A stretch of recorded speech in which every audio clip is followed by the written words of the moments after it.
નમસ્કાર મિત્રો, આજે ફરી એક વખત આપણે લઈને આવ્યા છીએ વાસ્તવિક સંખ્યાઓ ધોરણ 10 પહેલું ચેપ્ટર સંખ્યાઓની માયાજાળ. આપણે લગભગ ભણવાનું શરૂ થયું તે દિવસની ચાલતી આવતી હોય છે અને જ્યાં સુધી આ જિંદગી ચાલશે ત્યાં સુધી તો સંખ્યાની માયાજાળ રહેવાની જ છે. કારણ કે સંખ્યા કેવા પ્રકારની હોઈ શકે, કેવી હોઈ શકે, આ દરેકની માહિતી આપણે પ્રાથમિક લેવલથી ભણતા હોઈએ છીએ. નવમા ધોરણમાં પણ આવી ગયું છે, એની થોડીક પુનરાવૃત્તિ આપણે કરીએ. પ્રાકૃતિક સંખ્યા ગણ, પ્રાકૃતિક સંખ્યા નેચરલ નંબર જેને કહેવાય, જેને આપણે n વડે દર્શાવતા હતા, જેની અંદર માત્ર 1 2 3 4 5 આ બધી ધન અનંત સંખ્યાઓ પ્રાકૃતિક સંખ્યા નેચરલ નંબર જેને કહેવાય, એમાં ધન સંખ્યા માત્ર આવશે. ત્યારબાદ આપણે શીખ્યા હતા પૂર્ણ સંખ્યા. પૂર્ણ સંખ્યા કે જેની અંદર જેની સંકેતાવલી છે w.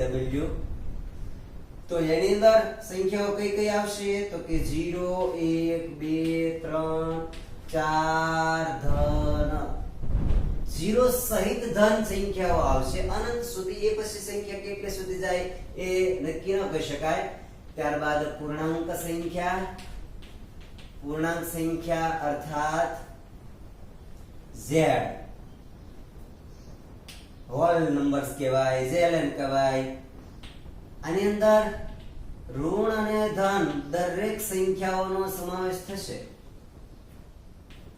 1 2 3 અનંત ધન અને ઋણ, ઋણ શૂન્ય અને ધન, આ ત્રણેય સંખ્યાઓ અનંત સુધી એ જ્યાં સુધી હાલતી હોય, અર્થાત ધન અને ઋણ અને શૂન્ય આ બધી સંખ્યા છે એ પૂર્ણાંક સંખ્યા ગણની અંદર આવશે. ત્યારબાદ છે સમય સંખ્યા ગણ. સમય રેશનલ નંબર જેને કહેવાય. ઇરેશનલ એટલે અસમય, રેશનલ એટલે સમય સંખ્યા જેની સંકેતાવલી છે q. સમય સંખ્યા કેવી સંખ્યા તો કે એમાં પ્રાકૃતિક સંખ્યા, પૂર્ણ સંખ્યા, પૂર્ણાંક સંખ્યા, અપૂર્ણાંક સંખ્યા પણ આવશે. એનો અર્થ થાય ધન અને ઋણ દરેક સંખ્યાઓ આવવાની છે. -2.3 -1 પંચમાંશ, 0 1 -7 તૃતીયાંશ, 4 7 તૃતીયાંશ, 4 વગેરે વગેરે વગેરે વગેરે. પોઈન્ટ વાળી સંખ્યા આવે, પોઈન્ટ વગર દશાંશ અને અપૂર્ણાંક બધી. અપૂર્ણાંક દશાંશ, અપૂર્ણાંક દશાંશ કહેતા પોઈન્ટ વાળી સંખ્યા જે છે પોઈન્ટ આપેલા હોય છે એ દશાંશ સંખ્યા કહી શકાય. અને p/q સ્વરૂપમાં અંશ અને છેદમાં રૂપાંતરિત સંખ્યા શીય સંખ્યા ને અપૂર્ણાંક સ્વરૂપ કહી શકાય. તો દરેક સંખ્યા આવે અને વધારામાં આપણી રીતે યાદ રાખવા માટે બીજી વાત એ કહીએ કે કોઈ પણ પ્રકારના મૂળ આપેલ હોય તે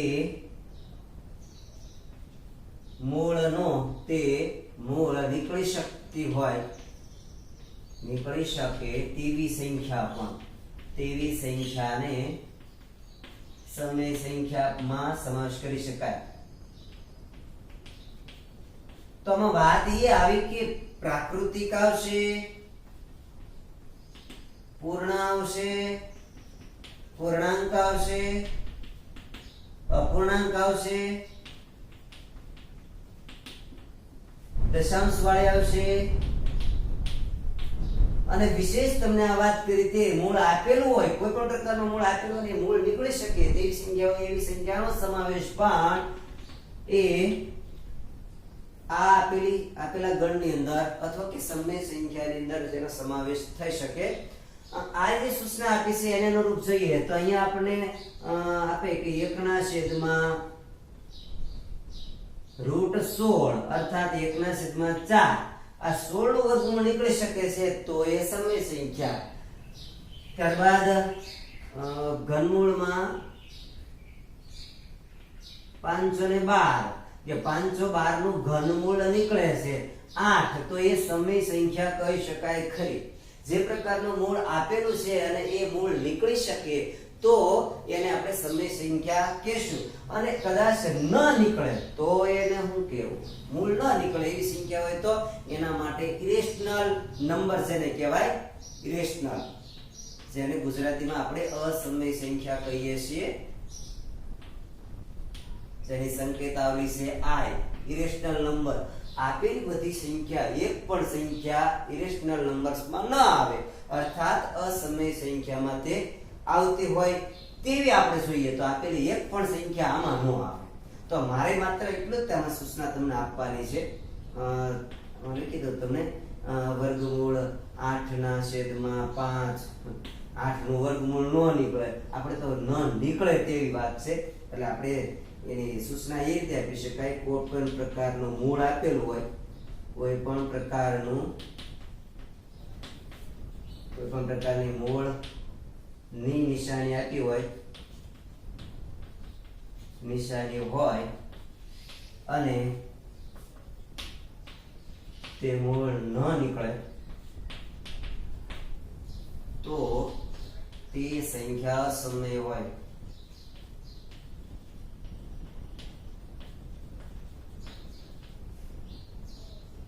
ઉપર જેમ આપ્યું તેમ n w z q આ બધાય છે એમાં ઉપરથી જોઈએ તો ઉપર થતા આવે. આ નવમા ધોરણની માત્ર પુનરાવૃત્તિ છે. પછી તમને અહીંયા આપ્યું હોય કે 2 નું ઘનમૂળ, તો ઈ આ પણ ન નીકળે તેની વાત છે, ન નીકળે. ત્યારબાદ વર્ગમૂળ માં 30 લખીએ તો એનું વર્ગમૂળ ન નીકળે. ત્યારબાદ ચતુર્થ મૂળમાં 50 તો એ પણ ન થાય. 1/16 ઘનમૂળમાં 16 આ બધી સંખ્યાઓ આવવાની છે. સમજાય એટલું માત્ર કે જે પ્રકારનું મૂળ આપ્યું ને ન નીકળતું હોય તો એ હંમેશા અસમય સંખ્યા આપણને પ્રાપ્ત થશે. ત્યારબાદ છે રિયલ સેટ. રિયલ સેટ અર્થાત વાસ્તવિક સંખ્યા, રિયલ નંબર્સ, વાસ્તવિક સંખ્યા, જે આ ચેપ્ટરનું નામ જ છે વાસ્તવિક સંખ્યાઓ. આ દરેક સંખ્યાને આપણે અંદર આટોપવાની છે, જેનું નામ આપશું આપણે આ રિયલ સેટ, રિયલ નંબર્સ. આની અંદર હું કોઈ સંખ્યા નહીં લખું, પણ હું એક આપણી રીતે યાદ રાખવા માટે લખી શકું છું અનંત સુધી આવેલી દરેક સંખ્યા. દરેક સંખ્યામાં આપણે એટલું સમજી શકીએ, દરેક સંખ્યામાં કઈ કઈ સંખ્યા આવશે તો કે પ્રાકૃતિક આવશે, પૂર્ણ આવશે, પૂર્ણાંક આવશે, સમય આવશે, અસમય આવશે, બધી આમાં આવશે. n ની બધી સંખ્યા w માં આવે, w ની બધી સંખ્યા q માં આવે, q ની બધી સંખ્યા w ની z માં આવે, z ની બધી q માં આવે, q ની બધી i માં ન આવે. આ i એક અલગ પ્રકારનો ગણ છે જે ઉપરની સંખ્યાનો સમાવેશ એમાં થઈ શકતો નથી. હવે એના કરતા આગળ એક ગણ છે ઈ, ગણ ઈ જેને કહેવાય છે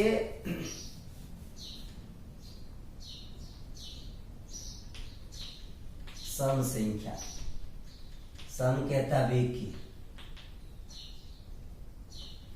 ઈ ગણ આની અંદર માત્ર બેકી સંખ્યાઓનો સમાવેશ થાય. 2 4 6 8 10 અનંત સુધી બધી ધનત આવશે. હવે એકી સંખ્યા માટે સંકેત એકી અર્થાત વિષમ સંખ્યા, વિષમ સંખ્યા માટે પી ગણ છે જેની અંદર 1 3 5 7 વગેરે સંખ્યાઓ આવશે. ત્યારબાદ એક સંખ્યા ગણ છે પણ આપણે જોઈ લઈએ ઓ, જે છે વિભાજ્ય સંખ્યા. વિભાજ્ય સંખ્યા ઓ, જેમાં આપણે સંખ્યા આપશું વિભાજ્ય સંખ્યામાં 4 5 4 6 8 9 10 12 વગેરે વિભાજ્ય સંખ્યા આપણને ખબર છે. ભાજ્ય સંખ્યા, વિભાજ્ય સંખ્યા કોને કહેશું આપણે?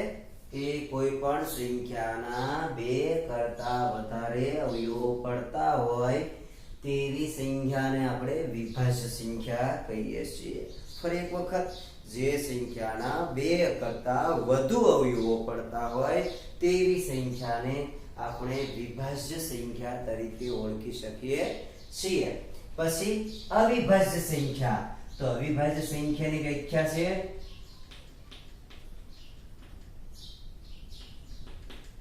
એ ગણનું નામ છે C, જેની અંદર અવિભાજ્ય સંખ્યાઓ આવશે 2. એક છે તટસ્થ છે, એક નહીં આવે, 2 3 5 7 11 13 વગેરે વગેરે વગેરે એ તમારે તારવાની છે આગળ કેટલી સંખ્યાઓ આવે છે તે. પરંતુ અવિભાજ્ય સંખ્યાની વ્યાખ્યા શું આપી શકીએ કે જે સંખ્યાના માત્ર ને માત્ર કહું છું કે નહીં એના કરતા વધુ નહીં એના કરતા ઓછા, માત્ર ને માત્ર 2 ને 2 જ અવયવો પડતા હોય તેવી સંખ્યાને અવિભાજ્ય સંખ્યા કહી શકાય. વિભાજ્ય સંખ્યા કોને કીધી હતી કે જે સંખ્યાને 2 કરતા વધુ અવયવો પડતા હોય તેવી સંખ્યાને વિભાજ્ય સંખ્યા કહેવાય.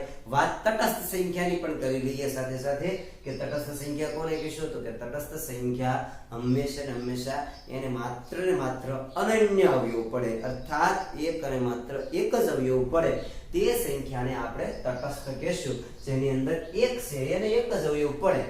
તો એ વિગતે ચર્ચા તમારે લેવાની છે કે એ સંખ્યાઓ ક્યાં ક્યાં આપણે ગણવા. ફરી વખત આપણે જે શીખ્યા છીએ એ ગણો તો કે પ્રાકૃતિક સંખ્યા જેમાં માત્ર ધન સંખ્યાઓ આવશે, પૂર્ણ સંખ્યામાં 0 અને ધન સંખ્યા આવશે, પૂર્ણાંક સંખ્યાની અંદર તો કે ઋણ 0 અને ધન સંખ્યા આવશે. ત્યારબાદ સમય સંખ્યાની અંદર પ્રાકૃતિક, પૂર્ણ, પૂર્ણાંક, અપૂર્ણાંક એ દરેકનો સમાવેશ તો થાય જ છે, પરંતુ અમુક વખતે એવું પણ આપેલું હોય છે કે જ્યારે આપણી પાસે કોઈ નિશાની આપી હોય છે વર્ગમૂળની, ઘનમૂળની, ચતુર્થમૂળની કે પંચમૂળની, તો એ પ્રકારના મૂળ જે સંખ્યાને આપેલો હોય અને જો એ પ્રકારનું મૂળ નીકળી શકે તો એ સંખ્યાને સમય કહેશું. બાકી એ સંખ્યા જશે 5મા ગણની અંદર, 5મા સંખ્યા ગણમાં અસમય સંખ્યા ઇરેશનલ નંબર્સ ની અંદર કે જેની અંદર કોઈ પણ પ્રકારનું મૂળ આપેલું હોય ને એનું મૂળ નીકળે નહીં ત્યારે એ સંખ્યા અસમય સંખ્યા તરીકે આવે. 9મા ધોરણમાં અંદર એક અપવાદ આપણે બીજું જોઈશું કે પાઈ છે એ અસમય સંખ્યા છે અને આમ જોઈએ તો એના આસનના મૂલ્યમાં 22 અને 3.14 એ સંખ્યા સમય થાય, પરંતુ પાઈ છે એના ડબલ મીનિંગ, ડબલ એના અર્થો નીકળતા હોવાથી કે આસનનું મૂલ્ય બબે નીકળે છે એના કારણે તેને અસમય સંખ્યા તરીકે ઓળખવામાં આવે છે. અને એમાં પણ જ્યારે ભાગાકાર કરીએ ત્યારે એ અનંત આવૃત કે અનાવૃત સંખ્યા દર્શાવાતી હોય તો એના કારણે પણ એ પાઈ છે અસમય સંખ્યા સાબિત થાય છે. ત્યારબાદ છે વાસ્તવિક સંખ્યા કે જેની અંદર આપેલી બધી સંખ્યાનો સમાવેશ થાય, જેમાં સમ, વિષમ, વિભાજ્ય, અવિભાજ્ય, પ્રાકૃતિક, પૂર્ણ, પૂર્ણાંક, અપૂર્ણાંક, સમય, અસમય બધી સંખ્યા દુનિયાની અંદર જે સર્જાણેલી છે દરેક સંખ્યા છે વાસ્તવિક સંખ્યા ગણની અંદર બરાબર રીતે સાંકળેલી હોય છે. તો આ તો બધે લગભગ યાદ રહી જ જતું હોય છે. વાસ્તવિક સંખ્યા એટલે બધી સંખ્યાઓ. અહીંયા સમ સંખ્યા જેનો સંખ્યા ગણનું નામ આપ્યું છે ઈ, જે 2 4 6 8 જે આપણને સારી આવડતી જ હોય છે કે જેનો એકમનો અંક છે 0 2 4 6 8 કે 0 જે એ રીતે હોય તો એ સંખ્યા હંમેશા સમ કહેવાય. રહી વિષમ સંખ્યા કોને કહેશું કે જેનો એકમનો અંક 1 3 5 7 9 એ પ્રકારનો હોય તો એ બધી સંખ્યા એકી સંખ્યા કહી શકાય. તો એકી સંખ્યા માટેની સંકેત આવડી છે p. ત્યારબાદ વિભાજ્ય સંખ્યાની સંકેત આવડી છે o કે જેની અંદર માત્ર ને માત્ર 2 કરતા વધારે અવયવો પડતા હોય તેવી સંખ્યાઓનો સમાવેશ થશે. અવિભાજ્ય સંખ્યાઓની અંદર જેની સંજ્ઞા છે c કે જેની અંદર માત્ર ને માત્ર જે સંખ્યાના 2 અને માત્ર 2 જ અવયવો પડતા હોય તેવી સંખ્યાનો સમાવેશ કરીએ છીએ. તો આ ચેપ્ટરમાં આપણે આ વાસ્તવિક સંખ્યા શીખતા પહેલા દરેક સંખ્યાનું અવલોકન કરવું ખાસ જરૂર છે. અને હવે આપણે વાત કરવાની છે યુક્લિડ, જે આ ચેપ્ટરનું મુખ્ય એક પાસું બને છે લસા ગુસ્સા માટે.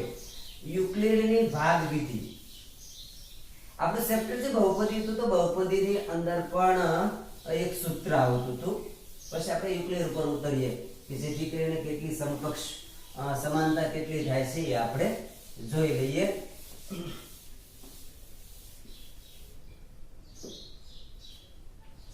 યુક્લિડની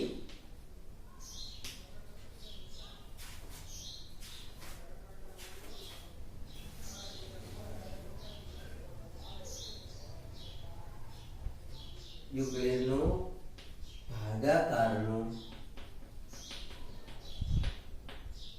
પૂર્વ પ્રમેય કહેવાય છે આને. અને આપણે વિગતે ચર્ચા કરશું જેથી કરીને આના પરથી જે દાખલા ગણવાના છે, જે દરેક સોપાન જે આવે છે સોપાનને બરાબર સમજી લેશું. હવે આપણે એક વસ્તુ તો ખાસ એ શીખેલા, ભાજ્ય બરાબર ભાજક ગુણ્યા ભાગફળ પ્લસ શેષ. આ આપણે બરાબર તપાસેલું કે જે બીજા ચેપ્ટરમાં બહુપદીમાં 9મા ધોરણમાં આવું કંઈક આવતું હતું, p of x is equal to g of x અથવા s of x, બેમાંથી એક કોઈ પણ, g of x into q of x plus r of x. આ આપણે બહુપદીના ચેપ્ટરમાં શીખ્યા હતા. બહુપદી એની અંદર આવું સૂત્ર હતું. જ્યારે અહીંયા જે સૂત્ર બનાવવાનું છે આવું જ બનાવવાનું છે, ભાગાકાર તો એનું એ જ છે, પણ એ જે બહુપદીનો હતો આપણે માત્ર અંકો ઉપર જોવાનો છે. ભાગાકાર સંકેતાવલી ભાષ્ય માટે યુક્લિડની ભાગવિધિ પ્રમેય જે છે એની અંદર ભાષ્ય માટે સંકેતાવલી છે a is equal to ભાજક તરીકે લેવામાં આવે છે b, ભાગફળ તરીકે લેવામાં આવે છે q. એ તો કઈ ફેરફાર નથી. શેષ તો કે એ પણ r ના r જ છે, અર્થાત a is equal to bq plus r. આવું છે ભાષ્ય, b હું છે ભાજક, q છે ભાગફળ, r હું છે શેષ. જેની અંદર આપણે વિશેષતઃ જાણકારી મેળવી લેવી જરૂરી છે. આપણે એવું પણ જોયેલું કે હંમેશા બહુપદીમાં એવું જોયેલું કે જ્યારે ભાજ્ય છે એ ભાજ્યની ઘાત હંમેશા ભાજકની ઘાત જેટલી અથવા એના કરતા વધારે હોય. અને બીજું એ વસ્તુ એવું હતું કે શેષ હંમેશા શેષની ઘાત ભાગફળની ઘાત જેટલી અથવા તો નાની હોય, શેષની ઘાત. તો એ બંને વસ્તુ જે આપણે વિસ્તારથી શીખ્યા હતા એવી જ રીતે આની પણ આપણે માહિતી આપણે લેવી છે. તો સોપાની અંદર ખાસ ધ્યાન રાખજો કે અહીંયા જે પહેલો સૌથી આપણે એ જે ભાષ્ય આપીએ છીએ હંમેશા મોટો. આ અહીંયાનો જ નિયમ હું બોલ્યો હતો કે ભાજક કરતા એની ઘાત હંમેશા કાંઈ એની જેટલી અથવા તો એના કરતા મોટી. પરંતુ અહીંયા આપણે અંકો લેવાના છે એટલે ઘાત તો આવવા નથી, ચલ પદ આવવા નથી. હવે ચલ નો આવે તો ઘાત નો આવે.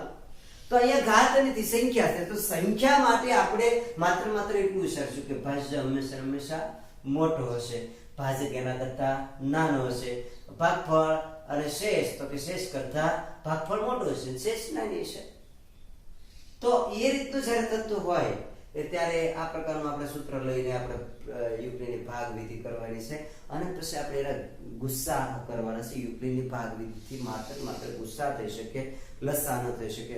અવિભાજ્યની રીતથી આપણે ગુસ્સા અને લસા બંને વસ્તુ થઈ શકે. જે પ્રાથમિક શાળાની અંદર એ રીતે આવી ગઈ હોય, આપણે પણ એવી જ રીતો અવિભાજ્ય ગુણાકારની રીતેથી અવયવો પાડી લસા ગુસ્સા શીખશું. પણ એ પહેલા એક સંકેતાવલી ફરી એક વખત કે 0 less than equal to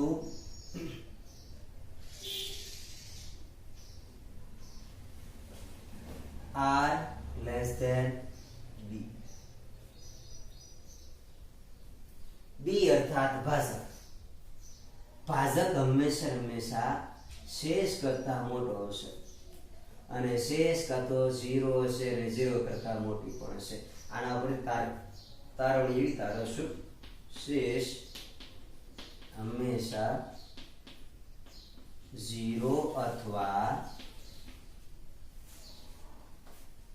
0 થી મોટી, 0 થી મોટી અર્થાત અનઋણ મોટી સંખ્યા હોય. સંકેતાવલી અથવા તો એની જગ્યાએ થિયરિકલ છે યાદ રાખજો, કારણ કે આપણી ખાલી જગ્યાઓમાં વિધાનો હાચા ખોટા પૂરવામાં અતિ મહત્વનું રહેશે. ત્યારબાદ ભાજક હંમેશા શેષ કરતા મોટો હોય.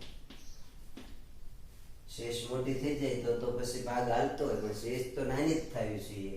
આનાથી વિપરીત પણ યાદ યાદ રાખવાનું શેષ હંમેશા ભાજક કરતા નાની હોય જ્યારે ભાજક હંમેશા શેષ કરતા મોટો હોય આ સંકેતાવલી પ્રમાણે આપણે એ રીતે બોલ્યા છીએ ફરી એક વખત કે જો તમારી પાસે શેષ 0 અથવા 0 થી મોટી અથવા તો બીજી વાત છે કે ભાજક હંમેશા શેષ કરતા મોટો હોય જો આવું ન હોય તો આપણે બહુ બધી આપણો ભાગાકાર છે એ ખોટો હોઈ શકે ખરો હવે એના ઉપરથી આપણે તારણ ઉતારવીએ પ્રવિધિ મુજબ પ્રવિધિના તારણ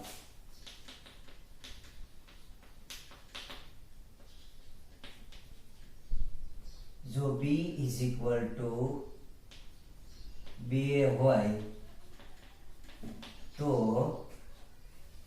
0 less than equal to r less than 2 આ રીતનું બનશે ને આપણી પાસે b ની જગ્યાએ આપણે 2 લખીએ અર્થ આનો એવો થરવાશે કે જો તમારી પાસે b 2 હોય તો અને તો આપણે માનાંક કરીએ ધન સંખ્યા જ હોઈ શકે ઋણ તો હોય જ નહીં માનાંક થાવ તો થાય નહીતર ઋણ હોય તોય માનાંક હોય તો ધન થઈ શકે છે તો અહીંયા જો તમારી પાસે ભાજક 2 હોય તો શેષ હંમેશા 0 તો હશે જ તે તો તેના પરથી હોય તો બને તેના પરથી કહી શકાય કે r બરાબર 0 હોય અથવા r બરાબર 0 કરતા મોટી 1 પણ હોય પણ 2 ન હોય કારણ કે અહીંયા લેસ ધેન 2 આપ્યું છે અર્થાત ભાજક કરતા તો શેષ નાની જ હોવાની છે તો બે પરિણામ આપણને મળશે એમાં સંખ્યા કેવી મળે એ પણ આપણે જોઈ લઈએ કે જેની અંદર આપણી પાસે યુક્લિડની ભાગવિધિનું સૂત્ર કયું છે a = bq જે આપ્યું છે એમાં કિંમત મૂકો તો યુક્લિડની પ્રવિધિ મુજબ a = bq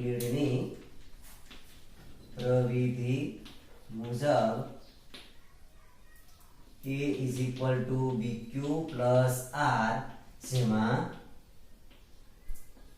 a = b ની જગ્યાએ મૂકશું આપણે 2 અહીંયા જે આપ્યું છે 2 q ની જગ્યાએ q ના q ભાગફળ નથી આપણી પાસે શેષ 0 સાબિતીના જે દાખલા છે અમુક પહેલા સ્વાધ્યાયની અંદર 1.1 ની અંદર તો એમાં જરૂર પડશે આની તો ખાસ પરિણામોને સાંકળી લેવા પછી અચળાંક પણ આમાં ધારી શકાય a = 2k એવું કરી શકાય છે અહીંયા આપણે 2k જ રાખશું સાબિતીની અંદર જે આવશે તેના ઉપર આપણે ખાસ ભાર દઈશું તો આ સંખ્યા આવી કેવી એ આપણે ધ્યાન લેવાનું છે કે જો તમારી પાસે ભાજક 2 હોય ભાજક તમારી પાસે 2 હોય અને શેષ તમારી પાસે 0 હોય તો હંમેશા ભાજક કેવું મળશે તો સમજી લઈએ આપણે કે q belongs to r n રાખીએ એટલે કે આપણે પ્રાકૃતિક સંખ્યા લઈ લઈશું સમજી શકાય છે આના માટે 1 2 3 4 5 અનંત સંખ્યા આપણે લખતા જશું q belongs to n લઈએ તો પહેલી બાબત 1 લઈએ તો a = 2 ગુણ્યા 1 એટલે કેટલી થઈ જશે અહીંયા 2 પછી બીજી વાર 2 લઈએ તો 1 લેતા જાય આગળ લખતું જવાય છે q બરાબર 1 લેતા q બરાબર 2 લેતા આવું તો આપણે બહુપદીમાં આવતું હતું q બરાબર 1 તો આ રીતે a બરાબર મળશે આપણે તો લખતા જઈએ q બરાબર 3 તો કેવી સંખ્યા મળે એક વસ્તુ આવશે તો બીજી વસ્તુ આપણે સમજાઈ જશે અહીંયા 2 આવશે તો 2 દુ 4 થશે અહીંયા a = 2 3 6 થશે આપણે સરળતાથી સમજી શકીએ છીએ આપણે સંખ્યા કેવી મળવાની છે 2 કી જો યુક્લિડ ની ભાગ પ્રવિધિમાં b કેતા ભાજક 2 મૂકીએ અને શેષ જો 0 હોય તો હંમેશા એ આપણને સંખ્યા યુગ્મ મળશે અર્થાત અહીંયા આપણે લખી નાખીએ યુગ્મ સંખ્યા મળે કેવી મળશે યુગ્મ સંખ્યા એ જ પ્રમાણે જોઈએ તો તમારી પાસે ભાજક 2 છે અને શેષ તમારી પાસે 1 વધી તો યુક્લિડની પ્રવિધિમાં આપણે એને મૂકીને જોઈએ કેવી સંખ્યા આપણને મળે છે bq + r so that a ના a plus b ની જગ્યાએ 2 q ની જગ્યાએ આપણે કેટલા લેશું q ના q plus r ની જગ્યાએ 1 તો તો આમાં આપણે સંખ્યા કેવી મળશે એ પણ આપણે ધ્યાન દોરી લઈએ. અહીંયા શેષ 0 છે એટલે આપણે બેકી સંખ્યા મળી હતી, યુગ્મ કહેતા બેકી. અહીંયા આપણે બેકી તો મળવાની છે, +1 થવાનું છે, અર્થાત એકી મળવાની કે નહીં મળવાની. ફરી એક વખત આની સૂચનાનો સમાવેશ એમાં કરીએ. q belongs to n આપણે લઈ લઈએ, ધન સંખ્યાઓ અહીંયા આંકડા મૂકતા જઈએ તો q બરાબર 1, તો a is equal to 2 ગુણ્યા 1 પ્લસ 1, 2 તા 2, 2 ને 1 3. ત્યારબાદ q is equal to 2 લઈએ તો a is equal to 2 ગુણ્યા 2 પ્લસ 1, 2 દુ 4, 4 ને 1 5. q is equal to 3 તો a is equal to 2 ગુણ્યા 3 પ્લસ 1, 2 3 6, 6 ને 1 7. અર્થાત આ તો ચાલ્યા જ કરશે. પણ આપણા માટે એક સાબિતી શોધતા ગયા કે જો તમારી પાસે ભાજક 2 હોય, શેષ 0 હોય તો હંમેશા યુગ્મ સંખ્યા મળે. અને જો તમારી પાસે ભાજક 2 હોય અને શેષ 1 હોય તો એના માટે હંમેશા અયુગ્મ સંખ્યા પ્રાપ્ત થશે. આ પરિણામોની આપણે અતિ આવશ્યકતા રહેશે દાખલાઓ ગણવા માટે. અને આ વિધિ યુક્લિડે પોતાના પુસ્તકની અંદર 9મા ધોરણમાં આપણે યુક્લિડના પુસ્તક આવ્યું હતું એલિમેન્ટ્સ એવો શબ્દ આવ્યો હતો. તો આપણે એ વસ્તુ યાદ રાખી લઈએ કે યુક્લિડે આ જે યુક્લિડની ભાગ વિધિ છે એ પોતાના કયા પુસ્તકની અંદર લીધું છે. તો યુક્લિડે પોતાનું પુસ્તક એલિમેન્ટ્સમાં આપણે યાદ રાખવા માટે લખીએ છીએ. આધાર છે એનો યુક્લિડની ભાગ વિધિ ક્યાંથી લેવામાં આવી તો કે એલિમેન્ટ્સ નામના પુસ્તક છે એ બુક નંબર 7. આ પ્રશ્ન તમારે યાદ રાખવાનો રહેશે. બુક નંબર 7 ની અંદરથી યુક્લિડની ભાગ વિધિ લેવામાં આવી છે. આધાર આપ્યો છે, બરાબર ધ્યાન રાખી લેવાનું. યુક્લિડે પોતાના પુસ્તક એલિમેન્ટ્સની જે બુક છે એની અંદરથી બુક નંબર 7 માંથી તો કે યુક્લિડની ભાગ વિધિ લીધી છે.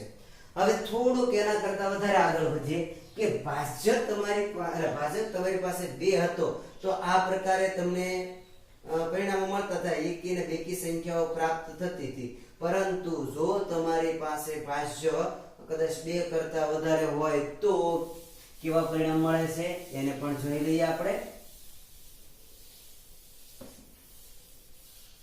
યુક્લિડનો આ પૂર્વ પ્રમેય તમારે યાદ રાખવાનું છે, જેમાં સૂત્ર a is equal to bq plus r અને ભાજક માટે 0 less than equal to r less than b. હવે જો b is equal to 3 માનાંક આપણે રાખીએ, જો ઋણ હોય ધન થાય, બાકી હમણાં તો ધન જ છે, આનો અર્થ ધન જ થવાનો છે માનાંક લેવાનો. કારણ કે માનાંકની સંખ્યા હોય એ ઋણ હોય ને તો માનાંક છોડતા એ ધન થઈ જાય, અને ધન હોય તો ધનની ધન જ રહે, એમાં કઈ ફેર ન પડે. તો અહીંયા તો ધન છે જ તે, એટલે કોઈ વાંધો નથી. જો ભાજક સમજી લેજો, હું બી લખું છું એટલે તમે પાછું બીજું કઈ ન સમજતા. ભાજક આપેલો છે, દર વખતે આવું પછી બોલવાનું ન હોય, છતાં પણ સંકેતાવલી પ્રમાણે આપણે સમજી લેવાય. b is equal to ભાજક થાય એમ, તો ભાજક આપણને 3 આપ્યો હોય તો પરિણામ કેવું બનવાનું છે તો કે 0 less than equal to r less than 3 બનવાનું છે. b ની જગ્યાએ આપણે 3 લખશું. તો 3 હોય તો આપણી પાસે શેષ અલગ અલગ પ્રકારની મળવાની છે. શેષ કયા પ્રકારની મળવાની છે તો પહેલી બાબત તો કે r બરાબર 0 પણ હોઈ શકે, 3 થી તો નાની બધી આવવાની છે. ત્યારબાદ અથવા કરી લખીશું r બરાબર 1 પણ હોઈ શકે અને r બરાબર 2 પણ હોઈ શકે, પણ r બરાબર 3 ન હોય. તો આપણને કેવી સંખ્યાઓ પ્રાપ્ત થાય છે એ પણ આપણે એના પરિણામો જાહેરના જોઈ લઈએ. સો તે યુક્લિડની ભાગ પ્રવિધિ મુજબ હું કોમન લખું છું અહીંયા, યુક્લિડની ભાગ પ્રવિધિ મુજબ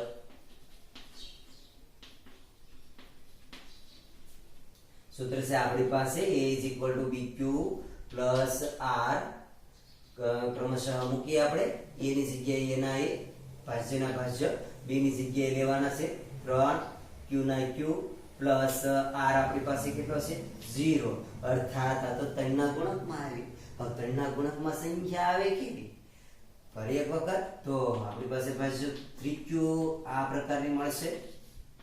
બ્રેકેટ છે કે મારે છે દરેક પરિણામો યાદ રાખવા, જેથી કરીને આપણે આગળના જે દાખલાઓ ગણવાના છે એના આધાર ઉપર કામ કરવાનું છે કે જે આ પરિણામો છે એના વર્ગ કરવા પડશે, ઘન કરવા પડશે. જે આપણે બહુપદીમાં અવયવીકરણ શીખવાડ્યું છે એનો ઉલ્લેખ થવાનો છે. એ તો અગાઉ પણ આપણે કીધું કે અવયવીકરણ બરાબર યાદ રાખવાનું કે જેથી કરીને આપણે આગલા ચેપ્ટરમાં તકલીફ ન પડે. તો અહીંયા 3 ની ગુણિત આવવાની છે. હવે 3 ની ગુણિત આવે તો એનો અર્થ એવો છે 3 એકાના ઘડિયામાં હંમેશા ઋણ અને ધન બંને સંખ્યાઓ આવતી હોય છે. જોઈએ એને આપણે તાળો મેળવી લઈએ કે q belongs to કેટલા રાખશું? n રાખીએ. તો હવે સમજો આ n બરાબર ધન સંખ્યા આવવાની છે. અગાઉ આપણે જોઈ લીધું છે. ધારી લઈએ કે q = 1 તો a = 3 ગુણ્યા 1 3 એકા 3 થાય. આ સંખ્યા કેવી આવી છે? અયુગ્મ. એ જ રીતે q = 2 લઈ લઈએ તો કેવા જવાબ આવશે જોઈએ. a = 3 ગુણ્યા 2 3 દુ કેટલા થશે? 6. આ સંખ્યા કેવી આવી? યુગ્મ આવી. હવે પછી 3 લેશું તો કેટલા આવવાના છે? 9 આવવાના છે. 3 એકાનો ઘડીએ તો સૌ કોઈને આવડતો હોય ભાઈ. 3 તેરી 9 એટલે આ આવી ગયા યુગ્મ. અર્થ એવો થશે કે આપણે 3 ના ગુણિતમાં હંમેશા એકી બેકી એ રીતની સંખ્યા આવવાની છે.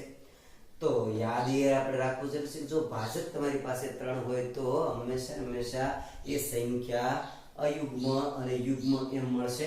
પછી આપણે એ પણ જોઈ લઈએ કે તમારી પાસે શેષ કદાચ એક હોય કંઈક ફરક નહીં એ પણ જોઈ લે તો a = bq + r બની જશે a = b કહેતા 3q + r કહેતા 1.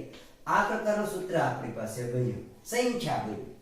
આ સંખ્યા યુગ્મ છે કે અયુગ્મ છે એ જોઈ લઈએ.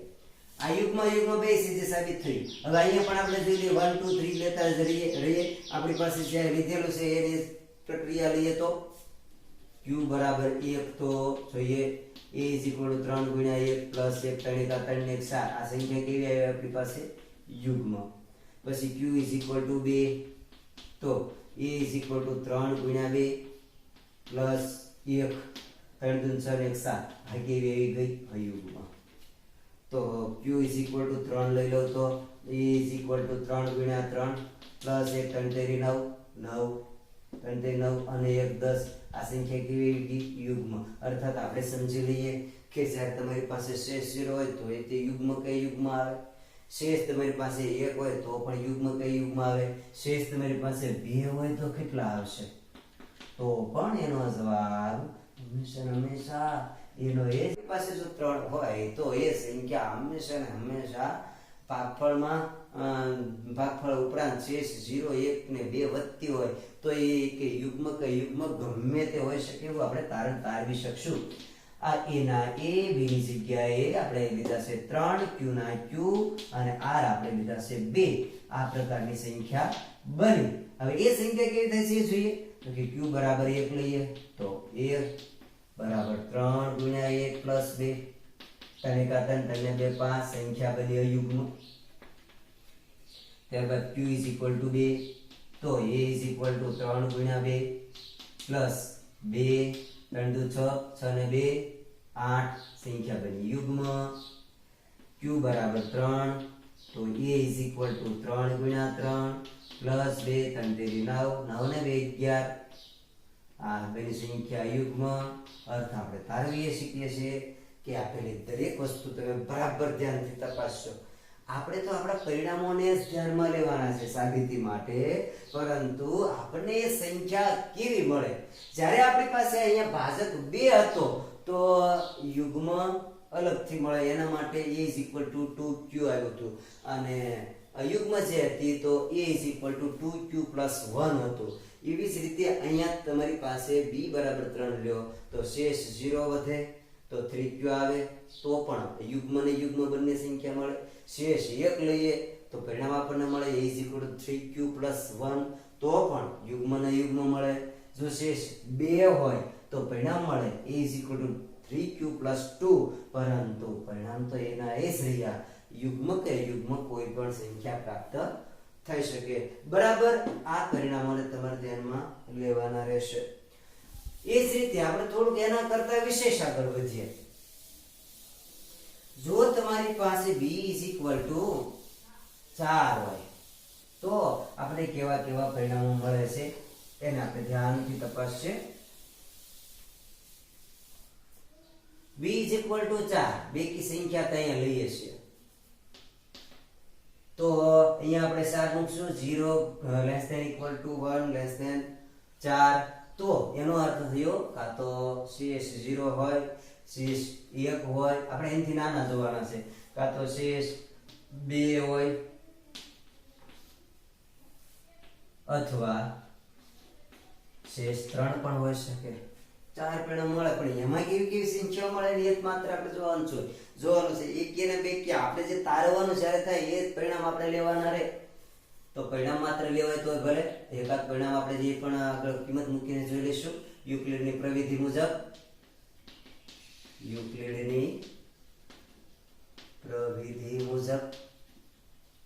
a = bq + r. અવારનવાર બોલતું રહેવું જેથી કરીને આપણે સૂત્ર યાદ રહી જાય. a ના a, b ની જગ્યાએ લેશું આ વખતે 4, q ના q + 0. 0 ની કોઈ ગણતરી નથી, અર્થાત a = 4q આવ્યું.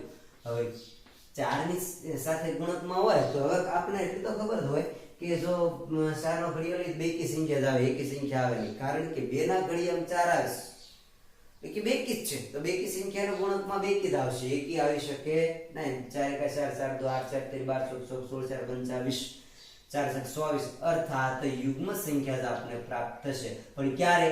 જો શેષ 0 હોય તો આપણને યુગ્મ સંખ્યા પ્રાપ્ત થશે. શેષ 1 હોય તો કિંમતો આમાં જો મૂકવી તો આગળ તમારે કામ કરતો રહેવાનું. q = 1 તો 4 × 1 = 4, q = 2 તો a = 4 × 2 4 × 8, q = 3 તો a = 4 × 3 = 12. હવે તમે સમજી તો ગયા હશો આ ઘડિયો હાલે છે, બીજું કઈ થતું નથી, એનો ગુણક હાલે છે. અવયવી જેને કહેવાય. ગુણક એટલે ઘડિયો, ઘડિયો કહેતા અવયવી, એનો એ જ ઘડિયો સંખ્યા તમે લેતા જાવ તો એ તમને એના અવયવી પ્રાપ્ત થશે. જો આપણી પાસે b ભાજક 4 હોય, શેષ તમારી પાસે 1 હોય તો યુક્લિડની ભાગવિધિ મુજબ a = bq + r માં આપણે મૂકી દઈએ.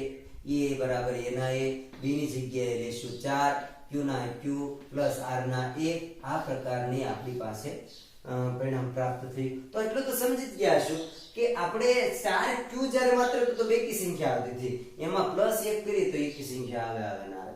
બેકી સંખ્યામાં એક જ ઉમેરો તો હંમેશા કેટલા આવવાના છે? એકી સંખ્યા પ્રાપ્ત થવાની છે.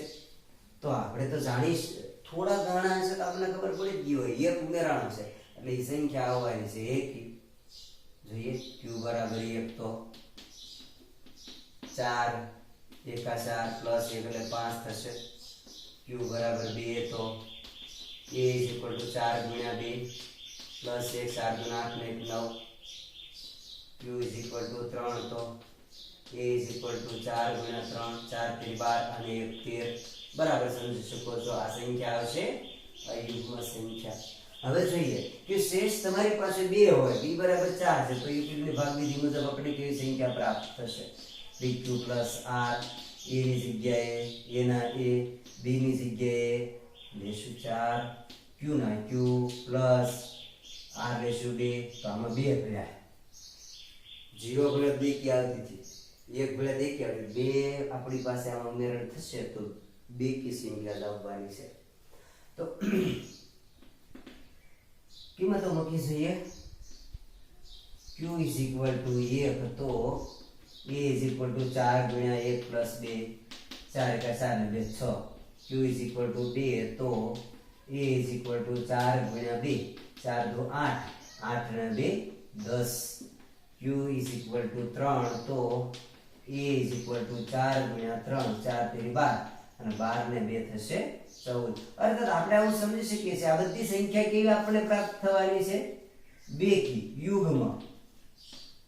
અને આમાં 3 ઉમેરા છે તો એમાં પણ તમે બરાબર સમજી ગયા છો. 1 ઉમેરો અને 3 ઉમેરો તો એનો જવાબ હંમેશા અયુગ્મ જ આવવાનો છે. a = 4q + 3 આપણે તો પરિણામની સામે બરાબર ધ્યાન લેવાનું છે આ સંખ્યા આપણને મળશે અયુગ્મ એ સાબિત તમે કરશો કિંમતો મૂકીને પરંતુ આના ઉપર તારણ એવી રીતે તારવશું કે જો તમારી પાસે ભાજક 4 હોય તો તમારી પાસે શેષ 0 અને 2 હોય તો જ યુગ્મ સંખ્યા મળે અને શેષ 1 અને 3 વધતી સંખ્યા હંમેશા કેવી આવતી હોય એકી સંખ્યા આવતી હોય તો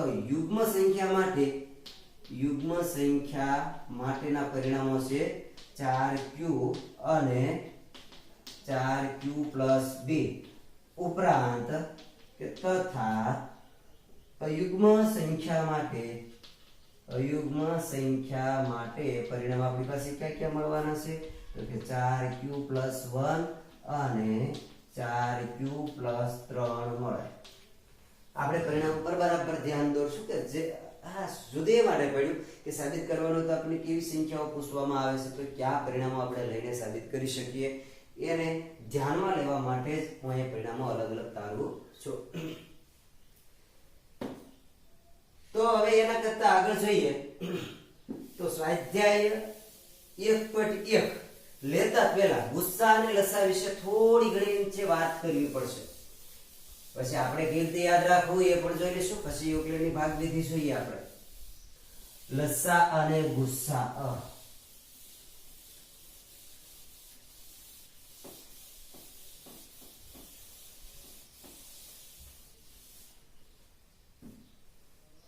પહેલો જોઈએ ગુસ્સા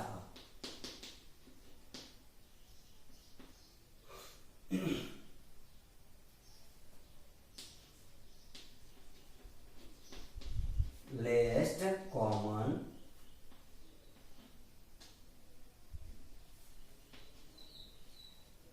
divisor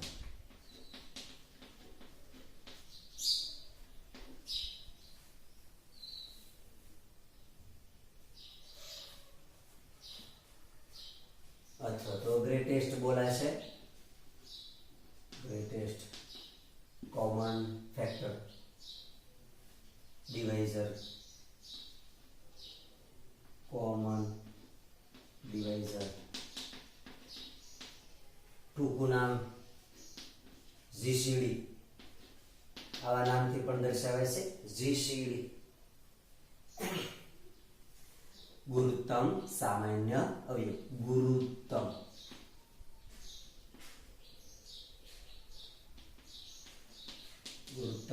સામાન્ય અવયવ ગુરુત્તર મહત્તમ મોટામાં મોટો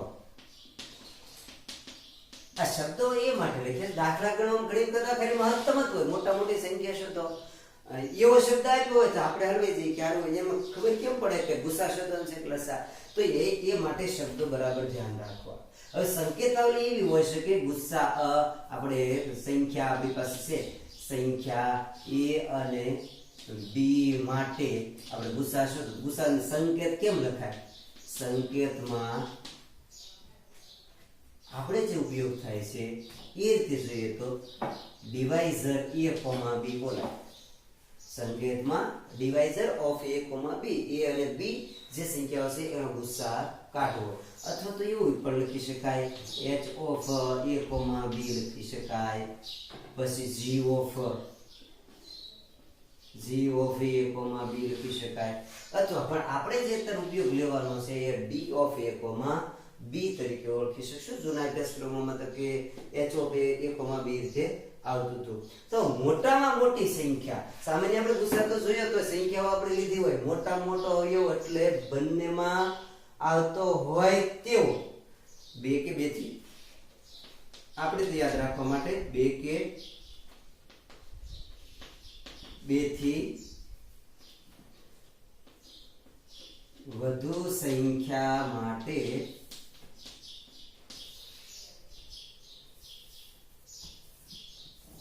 દરેકમાં હોય તેવો સામાન્ય અવયવ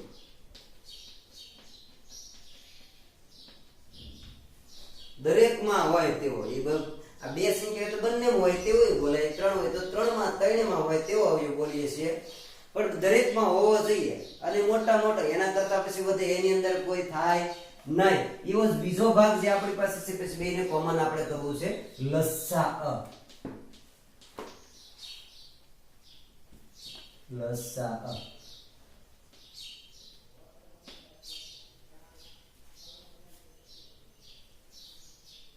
લીસ્ટ એ જે આપણે કર્યું છે ગ્રેટેસ્ટ આવશે, ગ્રેટેસ્ટ કોમન ડિવાઇઝર, ગ્રેટેસ્ટ यहाँ लिस्ट આવશે લઘુત્તમ જેને કે લીસ્ટ કોમન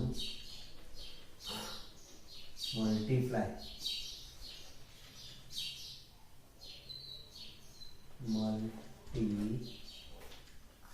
મલ્ટીપ્લાય LCM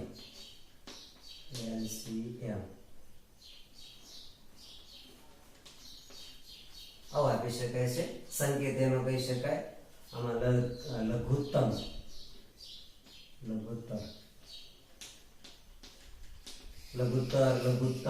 ગુરુત્તર ગુરુત્તમ આવું બોલી શકાય છે. લઘુત્તર સામાન્ય અવયવ. આમાં નાનામાં નાનો અવયવ આવશે, એના માટે શબ્દ આપણે યાદ રાખીએ. લઘુત્તર અથવા નાનામાં નાનો, લસા લઘુત્તર નાનામાં નાનો આવો શબ્દ હોય તો આપણે હંમેશા એનો લસા લેવાનો છે. સંકેત એના માટે છે બે સંખ્યા લઈ લે, ધારો કે a અને b સંખ્યા માટે મલ્ટીપ્લાય a, b આ રીતે લખી શકાય. સંકેત મલ્ટીપ્લાય a, b.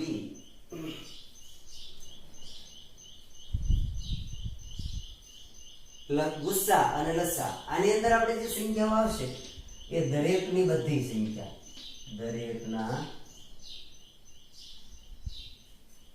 બધા સામાન્ય અવયવ.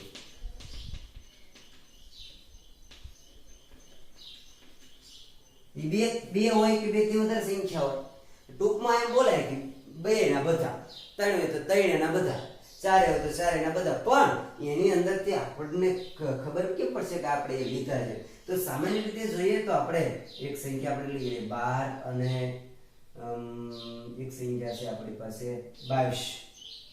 આ બે સંખ્યા આપણે લીધી તો 12 ના અવયવો ક્યાં ક્યાં એ જોઈ લઈએ. તો 2 કાંકડીયમ 12 આવે, 2 દુ 4, 4 તેરી 12. આપણે પાડવાનું એવી ભાષા અવયવ છે. આ મેથડ આપણે શીખવેલી છે.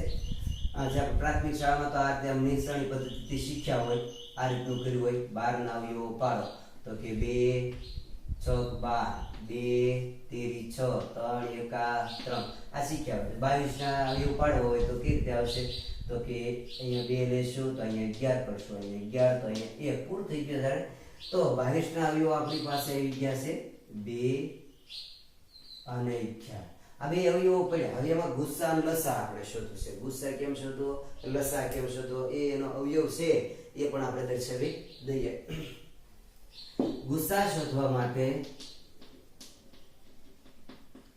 ગુસ્સા કોણ શોધવા છે? આપણે 22 અને 12 મોટા અંકો પહેલા લખશું 22 અને 12 આ રીતે લખી શકાશે.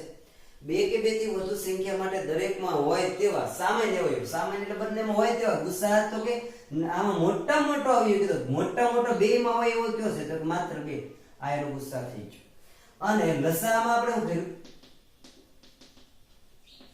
લસા 22,12 દરેકના બધા સામાન્ય અવયવો, દરેકના બધા સામાન્ય નહીં બોલા, સામાન્ય અવયવ સિવાયના બધા. તો ખાલી અવયવ લખશો, દરેકના બધા અવયવ, દરેકના બધા અવયવ. બે સંખ્યા હોય 2, 3 હોય 3, 4 હોય 4, ગમે તે સંખ્યા હોય એના સામાન્ય અવયવ પહેલા લખીએ કે પછી વધારો રહે છે બધા અવયવ. શબ્દ બોલાનો છે બધા અવયવ. તો બધા અવયવ તો બાકી રેલા છે એ બધા લઈ લેવાના. આ બગડો વધ્યો છે એ પણ લઈ લેવાનો, તગડો વધ્યો છે એ પણ લઈ લેવાનો, અહીંયા 11 વધ્યા એ પણ લઈ લેવાના, પણ બંનેમાં જે કોમન આવતા હોય એ એક જ વખત લખવાનું છે. પછી તમે બે ત્રણ વખત અહીં લખો તો એમ નહીં. બંનેમાં હોય એવા કોમન એક વખત, ત્યારબાદ બાકીના વજાય બધા. એટલે હું લખું છું દરેકના બધા અવયવ, પણ એકનો એક અવયવ બે વખત લેવાતો નથી. એ બરાબર ધ્યાનમાં લેવું. હવે આનું ગુણાકાર કરી નાખશું તો 2 દુ 4 તેરી 12 11, અથવા તો 11 તેરી 33, 33 દુ 66, અને 66 દુ 60 120, અને 6 દુ 12 132 છે. એનો આપણી પાસે લસાઅ પ્રાપ્ત થશે. તો આવું કોમન લગભગ આમ જોઈએ ને તો લસાઅ ગુસાઅ તો આવતો જ છે. પણ આપણે છે એ યુક્લિડની ભાગ વિધિમાં લસાઅ ગુસાઅ કેમ થાય છે? ગુસાઅ થવાનું છે, લસાઅ તો આપણે એના સૂત્રાત્મક રીતે મૂકશું. તો એ સૂત્ર પણ આપણે શીખી જઈએ કે જો આપણી પાસે યુક્લિડની ભાગ વિધિથી જો માત્ર ગુસાઅ આવતો હોય તો લસાઅ શોધવાનું કે તો, અને બીજી કે આમાં અવિભાજ્ય અવયવની રીત વાપરવાની ન કે માત્ર એમ કે સૂત્રનો ઉપયોગ કરીને તમારે લસાઅ ગુસાઅ શોધવાનો છે. તો પહેલા તમારે યુક્લિડની ભાગ વિધિ પ્રમાણે ગુસાઅ શોધવો પડે. એ પછી તો કે સૂત્રમાં ઉપયોગ કરવો પડે. તો સૂત્ર આપણી પાસે કેવું છે તો કે ગુસાઅ આપણે a અને b માટે લઈએ તો a, b ઇન્ટુ લસાઅ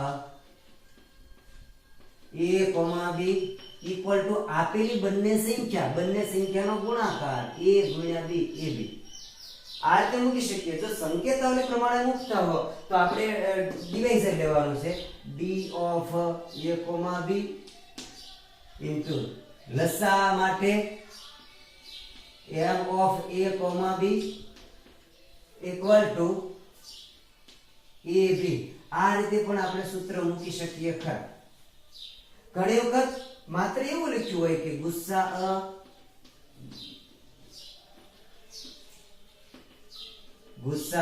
ગુણ્યા લસાઅ. આપણે તો સંખ્યા લેવાની છે એટલે સંખ્યા આગળ લેતા જ જવાય. બંને સંખ્યાનો દરેક સંખ્યાનો ગુણાકાર. બંનેને લખીએ સંખ્યાનો ગુણાકાર. કેમ મેં આવું લખ્યું છે કે અહીંયા તો બે જ સંખ્યા છે, પણ ઘણી વખત એવું બને કે ત્રણ સંખ્યા હોય તો તમારે 3 3 a b c એવું લખવું પડે. સંખ્યા હોય એ બધી લખવી પડે. તો એટલે મેં લખ્યું દરેક સંખ્યાનો ગુણાકાર. 3 સંખ્યા હોય તોય પણ ભલે, 4 સંખ્યા હોય તો પણ ભલે, 5 સંખ્યા હોય તોય ભલે, એ જે હોય તે આપણે દરેક સંખ્યા યાદ રાખશું. આ ગુજરાતીમાં આપણી રીતે યાદ રાખવાનું છે. જે સૂત્ર છે એ રીતે આમ પણ યાદ રાખી શકાય, આમ પણ યાદ રાખી શકાય. તમને ગોઠે તે રીતે તમારે આ સૂત્રને આવરી લેવાનું છે. હું બરાબરનું બ્રેકેટ આપી દઉં છું. હવે વાત અવિભાજ્ય સંખ્યાઓની સાથે સાથે કરી લઈએ કે લસાઅ ગુસાઅ થયું છે તો અવિભાજ્ય સંખ્યાઓ તમારી પાસે એક પ્રકારની આવી હોય તો લસાઅ ગુસાઅ કઈ રીતે થાય? ઘણી વખત એવા વિકલ્પો હોય કે જે આપણે સોલ્યુશન કરવા માટે ઘણી બધી ગણતરી કરતા હોય તો બાળકોને એ યાદ નથી રહેતું કે આપણે જે ગણતરી છે એ લાંબી થઈ જશે. ટૂંકી ગણતરી માટે શું કરીએ એ ધ્યાનમાં લેવા માટે થોડીક બાબતો અહીંયા તમને વર્ણવી દઉં છું. જો p અને q એ અવિભાજ્ય સંખ્યા હોય તો ગુસાઅ કેટલો થાય? હવે આપણે અવયવ પાડીને સ્વીકારીએ, પછી એનો નિયમ બનાવીએ કે આપણે કે p એકા p અને q એકા q. આમાં એક બીજું કાંઈ ન થાય, અવિભાજ્ય સંખ્યા છે. તો બે સંખ્યા આપણી પાસે અવિભાજ્ય આપી કે 3 હોય, એટલે પછી આપણે એ પણ સાથે સાથે કરી દઈશું. બે સંખ્યાઓ અવિભાજ્ય છે તો શું કરવું? અથવા તો 3 જો p q અને r 3 અવિભાજ્ય સંખ્યા હોય તો ગુસાઅ અહીંયા લખશું આપણે p, q, r equal to કેટલો થાય, અને અહીંયા આપણે લખશું p અને q, p, q નો ગુસાઅ કેટલો થાય. પછી આપણે લસાઅની વાત નીચે કરીએ બંનેમાં. એટલે આ એક નિયમ ઉપરથી આપણે ઘણું બધું તારવી શકીએ છીએ. જો તમારી પાસે બે અને માત્ર બે જ અવિભાજ્ય સંખ્યાઓ હોય તો અવયવ આ પ્રકારના પડે. હવે આનો આપણે અર્થ લીધો તો ગુસાઅનો તો કે બંનેમાં હોય તેવો જ અવયવ સામાન્ય અવયવ આવે તો ગુસાઅમાં બંનેમાં હોય તેવો સામાન્ય અવયવ કયો છે? 1. તો એનો અર્થ એવો છે કે આપણી પાસે ગુસાઅ 1 આવ્યો. તો અર્થ એવો તારવી શકીએ કે અવિભાજ્ય સંખ્યાનો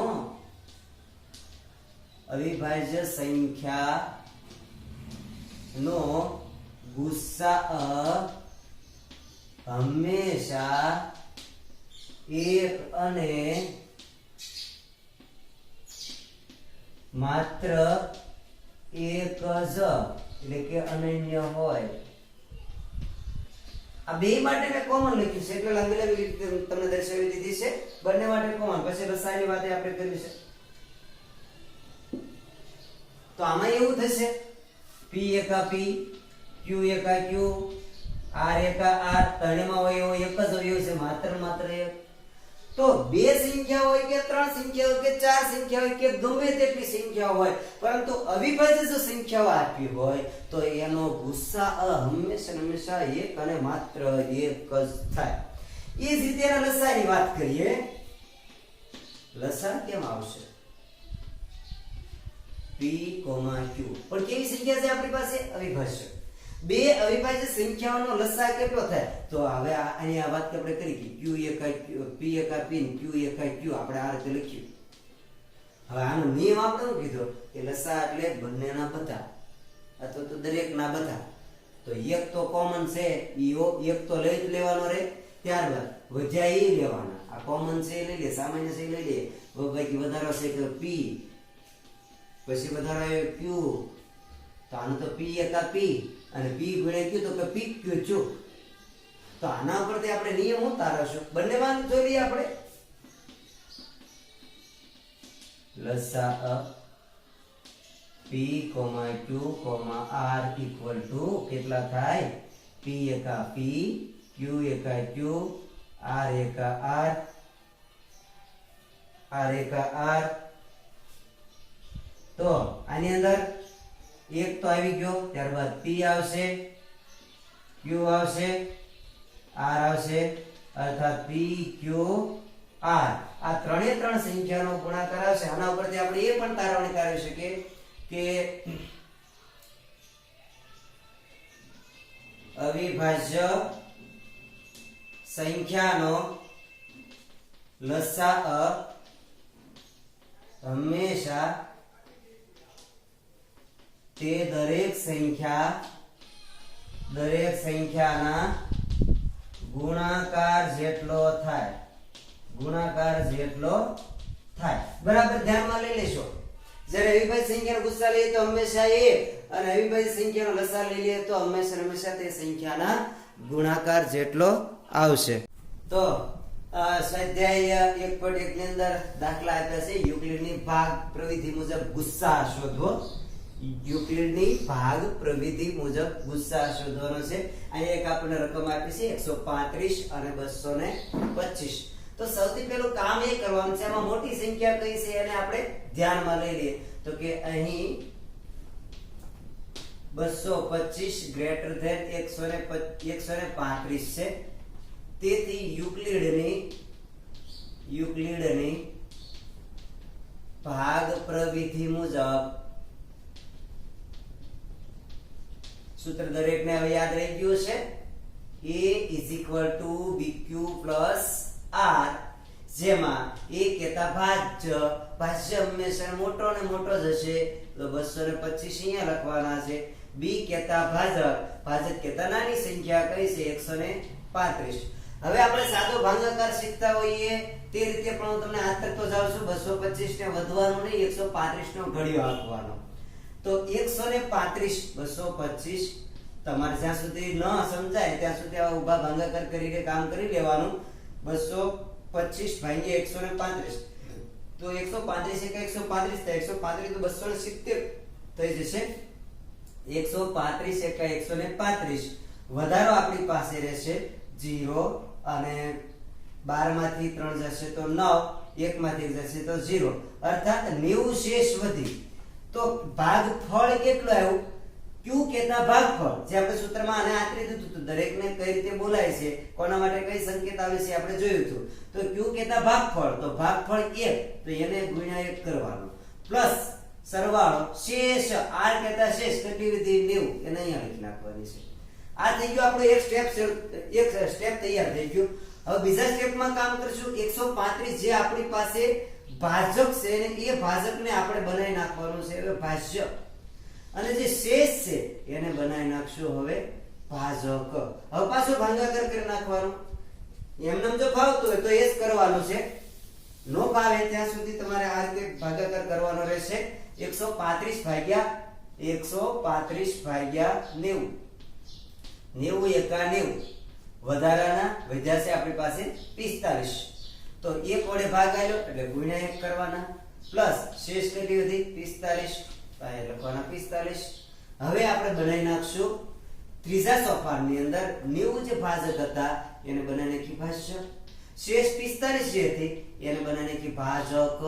45 નો ઘડિયો આંકવાનો છે, 90 ને વધવાનું નથી, 90 પછી 45 દુ 90, તો ભાગ કેટલો આવ્યો 2, અને શેષ કેટલી આવી તો કે 0. જ્યાં સુધી શેષ 0 ન આવે ત્યાં સુધી આપણે દાખલો આ રીતે આંકવાનો છે. હવે આપણે જે છેલ્લું આપણો સોપાન જે આવ્યું છે એની અંદર છેલ્લો જે ભાજક જે છે એ આપેલી બંને સંખ્યાનો ગુસ્સા મળી શકે. આ બંનેમાં 45 હોઈ શકે. 45 નો ઘડિયો લેશો તો 45 તેરી 135 અને 45 પંચા 225 એવું થાય છે. અર્થાત બંનેની અંદર 45 છે અહીંયા કોમન. આપણે યાદ રાખવાનું છે કે છેલ્લા સોપાનની અંદર છેલ્લા પદની અંદર જે ભાજક તરીકે જે અંક મળે એ છે આપેલી બંને સંખ્યાનો ગુસ્સા. આ યુક્લિડની ભાગવિધિ શોધે ગુસ્સા. સંકેતાવલીમાં લખો તો ડી લખવો પડશે, ડિવિઝન ઓફ 225 135 ઇક્વલ ટુ કેટલા લખશું આપણે 45. આ થયો ભાગાકાર અને એ રીતથી આપણે મળ્યો ગુસ્સા. ડી કહેતા ગુસ્સા, જેને યાદ ન રહે એકાદ બે વખત લખતું જાવ સાથે સાથે, જેથી કરીને સંકેત યાદ રહી જાય આપણને. હવે બીજો દાખલો આપણે જોઈએ. આમાં મોટી સંખ્યા છે 38220, તો કે 38220 ગ્રેટર ધેન 196 છે આપણી પાસે. નાની સંખ્યા છે. આ રીતે દર્શાવવાનું કારણ માત્ર એ છે કે મોટી સંખ્યા હંમેશા પહેલા આપણે લેવાની છે. તો યુક્લિડની ભાગવિધિ મુજબ જોઈએ તો યુક્લિડની પ્રવિધિ મુજબ કે ભાગ પ્રવિધિ મુજબ, ભાગવિધિ ભાગ પ્રવિધિ શબ્દ ઘણી રીતે બોલાય છે. ભાગ પ્રવિધિ મુજબ ભાજ્ય કોને રાખશું 38220, ભાજક કોને રાખશું 196. આવડો મોટો ઘડિયો તો આપણને આવડતો ન હોય તો અંદાજિત આપણે જોઈ લઈએ રકમને કે અહીંયા 19 છે, અહીંયા 38 છે. 19 દુ 38 થાય, અર્થાત બમણા છે. બમણા છે તો આપણે બમણા ઉપર લઈએ. 196 ગુણ્યા 196 આ બમણા લઈ લઈએ. બમણા કીધા છે 196 એટલે 196 એના બમણા સાથે ગુણાકાર કરીશું તો કેટલા થશે? તો એ રીતે પણ જોઈ લઈએ તો અહીંયા 60 થાય 36. સીધો ગુણાકાર કરીએ તો 196 છક જે થતા હોય તે પણ એમાં 60 3600 સગડો થાય. આપણી પાસે છેલ્લે અંક છે, એકમનો અંક છે 20 કેતા 0. એકમનો અંક 0 છે તો 0 હોય તો આમાં 0 આવવાનો નથી. તો આગળ પાછળ હાલો, ધારો કે તમે પાછળ હાલવાના તો 7 છક 42 થાય. અહીંયા છેલ્લો એકમનો અંક 0 છે તો 42 નો બગડો આવે તો એ પણ ચાલે નહીં. તો આગળ જોઈ લઈએ, અહીંયા 5 લઈએ તો આપણને ગુણાકાર મળે છે એટલે એ પણ આપણે ધ્યાનમાં લઈ લઈએ.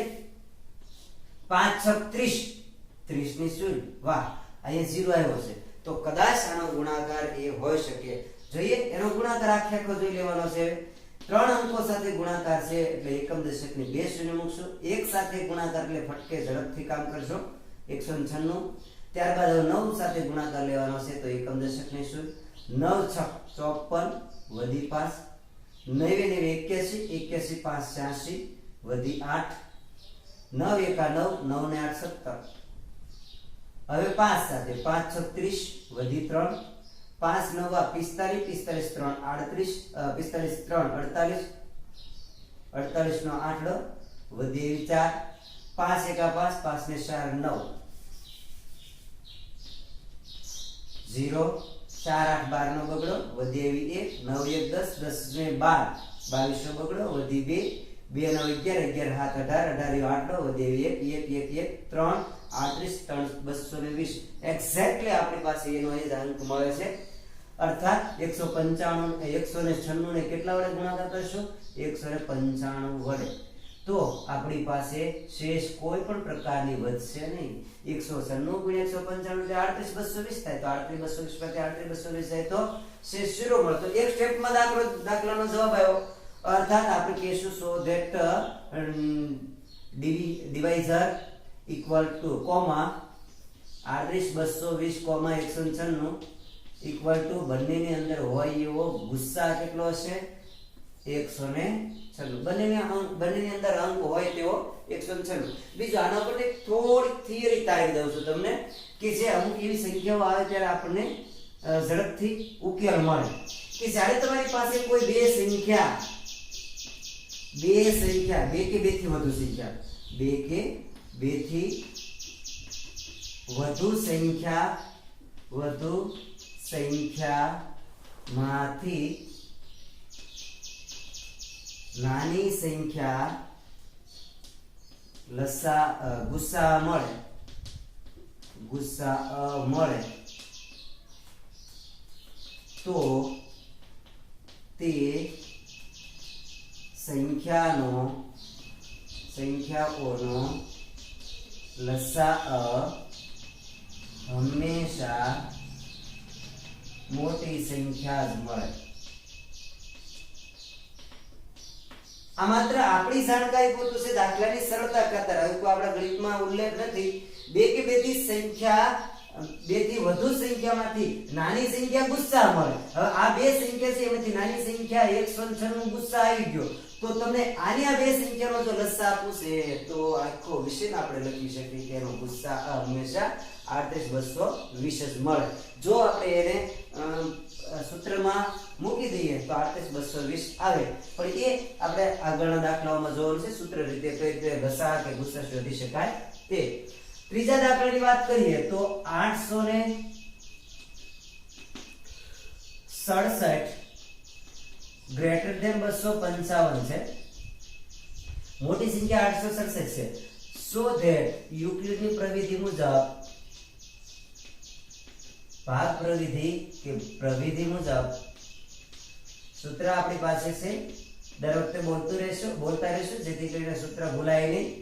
A is equal to BQ plus R. A એટલે મોટી સંખ્યા 867 મૂકશું equal to B બરાબર 255 મૂકશું. 255 નો ઘડિયો આપો Q કહેતા ભાગફળ કેટલા વડે ગુણાકાર કરશું તો આપણને ખબર પડશે.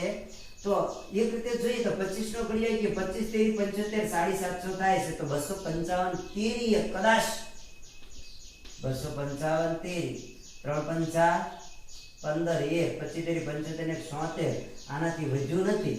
તો 867 માંથી 765 કાઢી નાખશું. 867 માંથી 765 જાય, શેષ આપણને વધે. ભાગ કેટલા આપ્યો આપણે 3, તો ભાગફળ 3.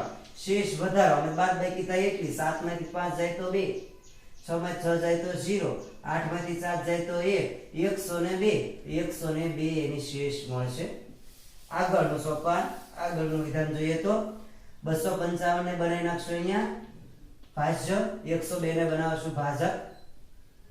102 નો ઘડિયો આપીએ 100 તેરી 300 વધી જાય છે એટલે 102 દૂત આવશે. 102 દૂ 204, 255 માઈનસ 204 વધારો આપણી પાસે છે 55 માંથી 7 જાય તો 51.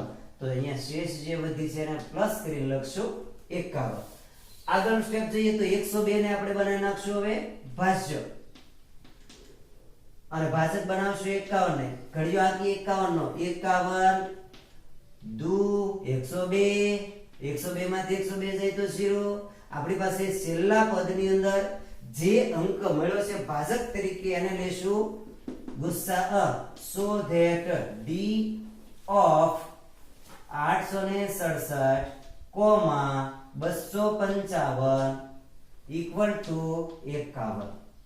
આ થઈ ગયો ગુસ્સા. તો આ 3 દાખલા ઉપરથી તમારી પાસે જે પ્રેક્ટિસ વર્ક છે, પ્રેક્ટિસ વર્કમાંથી 10 દાખલા છે. તમારે ગુસ્સા યુક્લિડની ભાગવિધિ પ્રમાણે કેવી રીતે ગણી શકાય તે તમારે મહાવરો કરવાનો રહેશે. હવે આના કરતા વિશેષ જે આપણે અમુક પરિણામો જે તારેવા હતા કે b બરાબર 2 હોય કે 3 હોય કે 4 હોય તો કેવા પરિણામ મળે છે એની ઉપરથી સાબિતીના જે દાખલા આવે છે એ દાખલા આવતા લેક્ચરમાં. ત્યાં સુધી જય હિન્દ, જય ભારત.